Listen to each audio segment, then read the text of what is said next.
Okay, so after spending millions and millions of dollars on ads, there are 3 things that I realize now that I wish I would have known when I started this whole journey. So if you're spending money on ads right now, this video is for you. Hopefully I can save you a lot of pain and I can actually expedite your results and get you to where you want to go faster. I'm Dakota. I run Ad Class, and over the last 5 years, we've been in the trenches on some of the biggest e-learning brands that you probably know, love, and trust. I like to say we run ads for some of your favorite gurus. Right now, Ad Class is spending about $5 million a month on e-learning brands. We're running ads to webinars, VSLs, low ticket funnels, you name it, we're doing it. And today I want to share exactly what my team told me when I asked them, what are the 3 things that we've learned the hard way that other people could really benefit from knowing? So let's get right into it. Thing number 1 is so simple, and it's a fix that you could actually put live in an ad account today and you will see results from it downstream within a week. And yet every ad account that we audit, I feel like I see this problem over and over again.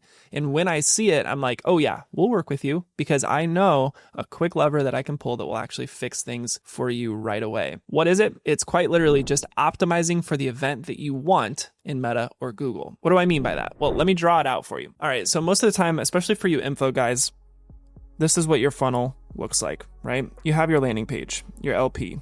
Your landing page is usually asking for some sort of information. Let's just, for the example that we're using today, talk about a VSL funnel, right? So the landing page is going to go into a VSL page.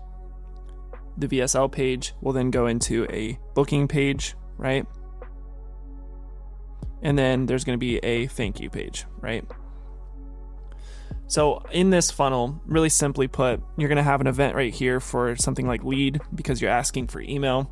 Here, you're probably going to have like a view content event, right? And here, you're probably going to have a schedule event. And so a lot of times what people do when they're first launching ads, they want to see cheap costs. So what they do in good faith is they optimize for the event closest to the front of the funnel. So a lot of times they will be optimizing for this lead event. And when you optimize for this lead event, what ends up happening is your CPMs are cheap, right? So your CPMs might be a lot cheaper when you optimize for this event. You'll also see a good CTR. Your CTR is probably going to be a lot better, and your lead cost is going to be lower when you optimize for this event. So you're like, hey, this looks good. On paper, I'm getting all of the results that I want to get. However, what ends up happening is that when you're optimizing for this lead event, downstream, the quality is just much poorer. See, Meta is really, really good at getting you the thing that you tell it to get you. So you might see cheaper lead costs doing it this way. You might even see cheaper schedule costs as well. However, on average, those people who go down deeper in funnel to book a call and the people that get on your sales calls are lower quality. They're not as financially qualified. They aren't as interested in what you have to sell them. What I'm talking about here is actually just switching the optimization of it on the funnel. I'm telling you, this is the simplest fix ever. But for whatever reason, it's a battle that I have to have with business owners to say, hey, we're going to pay a little bit more here, but downstream, this quality is going to be better. So instead of doing it this way, instead of optimizing for lead, right, we can get rid of all of this. What we're going to do is optimize for schedule. We're going to optimize for a deeper funnel event. What that means is the ads, the Meta ads, are going to actually go out and find people more likely to schedule a call. One of the cool things about doing this is that you can use the exact same audience. Let's call this our audience, right? And let's just call it a 1% lookalike, right, of customers. If this is your audience, this is the pool you're playing in. When you optimize for lead, the lead optimized people might be this little circle right here, right? And this is oversimplifying it, but this is the way I think about it. So this little lead optimized pool of people are the people within that lookalike who are most likely to basically opt in, right? Meta knows, hey, these people give their email in funnels a lot. Let's put the ad in front of these people. And that's not a very high intent activity, right? Because you can put a fake email in a funnel pretty easily and Meta's still going to think you opted in. However, the people who schedule might be over here. There might be a little Venn diagram, but these are the people who go on to schedule.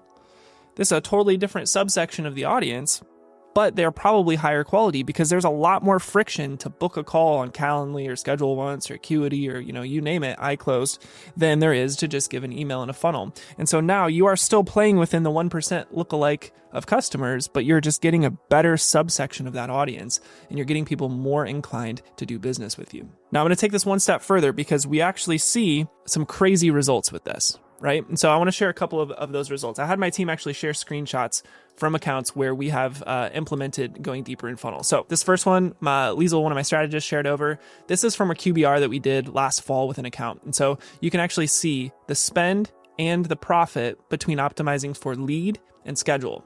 The context here is we got into this account and they were doing everything optimized toward lead. And they were actually getting book calls incredibly cheap, like $50, $60 book calls. The problem was they were not closing at a very high rate. So what we did was we switched the optimization event from lead to schedule, and it took some coaxing for the business owner because things got a little bit more expensive when we did that. They were like, hey, our volume is down, our call cost is up. But as you can see, what happened is that for the spend, we got way more profit.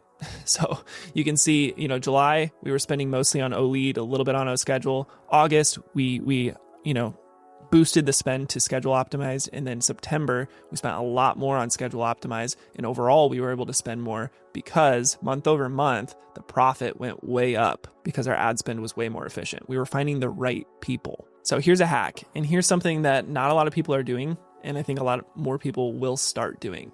But I've seen this firsthand a couple different times in ad accounts. If you have a funnel, this is actually a webinar funnel example. So let's map it out. We have our landing page. They're opting in for the webinar here, and then they get an upsell page, right? Completely optional upsell. And it can be cheap. It can be like $27, right? Let's call it $27 in this case. And then they go on to do the show up to the live webinar, right? And this is an actual live webinar in this case. So, live Webby funnel. Your options for optimizing in this funnel, typically 99% of the time, I see people optimize for lead in this funnel, right? Because what do we want? We want people to register for the webinar. And a lot of times we don't actually get show ups to the webinar until days later. So it's harder to optimize for show up. So it's really just like, hey, optimize for lead and we hope they show up, right? That's one way to do it. And it still works in a lot of accounts, honestly. You'll probably still get a 20, 25, 30% show up rate based on your automations. However, if you sell an upsell, a VIP upsell, and this is something that gets people excited for the event, gives them a little shortcut, gives them a bonus early on, right? This VIP upsell event, if they take it, it fires purchase, right? So if we have the option now, we can actually optimize for purchase. Now, if you know Meta, and I'll tell you this, I learned it the hard way, the people who purchase things continue to purchase things on Meta.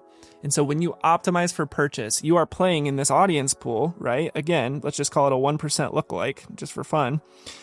If you're playing in the same audience pool, the people who do lead optimize are over here. The people who do purchase are over here. And I'm telling you right now, the people who purchase will purchase again. So if you're selling something on that webinar, these people, the purchasers, are much more likely to go on and buy your high ticket thing or whatever you're selling at the webinar. You would be willing to pay a lot more for a registrant if they are the type of person that has bought stuff on Meta before. So the little cheat code is that this works in these types of funnels as well. So this monthly total trending data, this is from another QBR where we made this switch, right? So we came into the account, people were optimizing, the previous agency was optimizing for lead in the webinar funnel. We switched that to optimize for purchase. Lead cost went up, volume went down. That will happen. However, look at the revenue in the ROAS month over month. We made the switch in January. In February, we spent less and made more. And in March, we spent even less and made even more, right? So it went from a 2.95 ROAS in January to a 4.68 in March after switching the optimization event from lead for the webinar to VIP upsell purchase for the webinar. That's number one. I could share way more case studies on this. In fact, really quickly, I'll just rapid fire two other ones. In this account, we optimized for qualified lead rather than just schedule. So we actually went through an application process, got MQLs, sent the MQLs back to Meta and optimized only for MQLs. And we pay more for those MQLs, obviously, than we do for just regular scheduled calls. But the downstream ROAS is way better. In this screenshot, you can see when we made this change, the ROAS for that short 3-day time period was 28 just by making that little change. And then in this account, this was actually a lead form, Meta lead forms. We took over the account and we switched the downstream optimization event from lead forms, which are not very high intent at all, into schedules, which is what those lead forms went on to do via text message. And so when we can optimize for schedule, Meta is seeing higher intent people. It's finding us more high intent people. We pay more, once again, for the leads, but they go on to convert much better downstream. So, number one, tell Meta what you want and it will give you what you want. Stop optimizing for top of funnel if you have downstream events that are more valuable to you. All right, tip number 2 that I wish I knew before spending millions in ads is write better copy.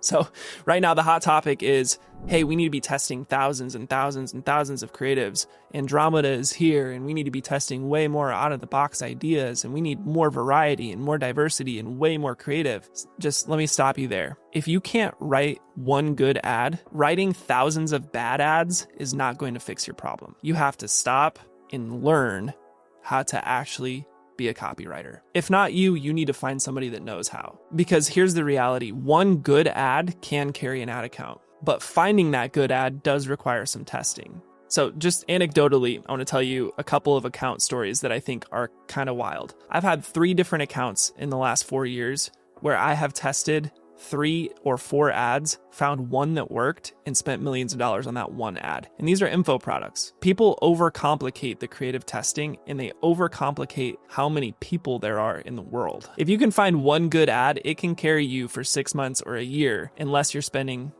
hundreds of thousands a day. And so your main priority should be figuring out, how can I actually write one good ad that resonates with my audience? So I want to give you a couple tips on how I learned copywriting and how you can potentially get better at writing a winning ad, because if you can do that, everything else gets better. So number 1 is use data that you already have. To write better ads, you need to actually understand what your customers want. Some of the easiest ways to do that are by surveying your audience, right? Ask them questions. Why did they buy? What else were they considering buying? What other programs were they looking into? How did they find you? What resonated with you and your program differently from other things, right? Use these interviews to inform how you write copy. One of the most valuable things in the world that you can do at the end of your email drip sequence, or kind of when somebody has decided not to buy from you, is ask them why. We don't do this enough, but when you ask that question, you'll quickly learn that they had some objections that you did not handle in your ad copy that you could have easily handled at the beginning. Another way to do this is by listening to sales calls. Go through all of the sales calls, listen to them. You can use AI to break them down. You can find patterns and bring forward the objections that you hear in those sales calls into your ad copy. Use these as starting points for how you brainstorm new ads. It's really hard to fail when you start from that foundation, because you're actually writing ads around the problems that your current prospects have. I think the main point here is that real world problems are a lot better than whatever you're dreaming up in your head to solve for. The next tip that I would give is actually write down numerous hooks and angle ideas before you actually start writing an ad. So for me, what I'll do is I'll sit down just in a quiet, undistracted room, and I'll write dozens of hook ideas, just off the dome, throwing down hook ideas. Because I think that first 3 seconds are the most important part of the ad. So I'm constantly trying to think how can I design my entire ad around the hook? So I'm writing dozens of hooks before I pick 1 or 2 to actually write from. If you can do that, you'll probably find that you have way more angles kind of deep in your brain than you thought you did. Number 3 is just follow a simple format. Don't overcomplicate your ads to start. If you're not good at writing ads, follow a simple format to start. Something like hook into story and proof into CTA works fine for a lot of accounts. If you want to go more complex than that, you can go and research different copywriting methods, but just pick one and get good at it. They all work, right? You don't need to be perfect at all of them. Be consistent in practicing one framework until you're good at it. And then I think this one is really important, but a lot of people don't do it. Write like you talk. Write like a 5th grader could understand. You don't need your ads to feel fancy or smart. In fact, that hurts your ad performance. Even if you're selling to people who are incredibly sophisticated, they will not watch something that feels like it's too intellectual for them. On this same note, don't use AI to write your ads, right? Because what ends up happening is it doesn't feel human. It doesn't feel natural. And even when I'm reading Facebook ad copy, body copy, I can tell if somebody wrote this or if it's just some copy and pasted thing. And when it's copy and pasted, people can tell and they're not going to resonate with it. And finally, this is probably my biggest secret weapon, is you should have your own swipe file. And this swipe file should have all of the ads that you love and that have resonated with you that you can pull from when you don't have a lot of creative juice flowing. You don't have to rewrite from scratch new ads every time if you have a vault somewhere or a swipe file somewhere that you can take inspiration from. And the thing is, you should be taking this inspiration from your competitors to start, because they're also going through the same process as you of trying to iterate, find new things, and you can use a lot of what they've found to start your process as well. I'm not saying copy them word for word, but use their frameworks, use their hooks, use the stories they tell to inform you on what you should be talking about as well, especially if you're not a creative person. Hopefully these tips are helpful for you, but the end goal here is to actually write ads that convert, because if you have that power, I promise you, all of this other crazy stuff in the ad account is not nearly as important. If you can write a really good ad and throw it live, it will work despite bad targeting, despite bad account setup, all of that stuff. The actual creative iteration is so important. All right, and then number 3, the thing I wish I knew when I started that I do know now is that you need to be way more patient. You are impatient. A lot of you media buyers out there especially are way too quick with the trigger. You're turning stuff off way too soon. You're not waiting to see what the results downstream will be. I don't know about you, but there have been times early in my career where I turned off an ad and then I looked back a week later and it had a really good ROAS. And I'm like, dang it, man, why did I turn that off? Well, it's because I wasn't patient enough with a long-term approach. So when you're optimizing an account, it's always important that you look at, short-term window, medium-term window, and long-term. So I like 7, 14, and 30-day windows. The reason for that is that just because something had a bad day yesterday does not mean it's going to continue to have a bad day today. There are so many signals, so much data, so many things happening in these ad accounts daily that you cannot even begin to comprehend with your human brain, that you need to zoom out and be more patient with the data. So set yourself some rules for sure. Turn things off when the KPIs are out of whack based on your own rule set, but be more patient when it comes to testing new creatives, new audiences, and new angles. You should give them at least a few days, because at the end of the day, it takes a few days for the ads to learn, and stuff that has a bad first day might crush it a week from now. You just don't know. The best way to go about this is to set yourself a test budget up front. So you should tell yourself, hey, this month I'm willing to spend $10,000, $5,000, whatever it is, on new creative tests, and I'm going to spend this money no matter what. This is a set budget, but I'm just going to pick the stuff I'm going to spend it on now. That does not mean to waste that money, but it does mean that in your head you have a parameter set for this is how much I'm willing to test and spend, and if it does all go to waste, I'm fine with that because I know the rest of my budget is going to stuff that's actually profitable and scaling. Okay, so if you take anything from these 3 tips, it's this. There are no hacks, right? You can't hack your way into good ad performance. It's very simple. Tell the algorithm what you want, optimize for that event, write better ads, and be more patient. These 3 things I wish I knew when I was young and starting out in the game, and I think they will help you a lot if you stick with them. If you like this video, I'm making one every week. I would love to know what you guys want to learn about. I'll teach it. Just drop it in the comments below. Otherwise, I'll see you in the next one.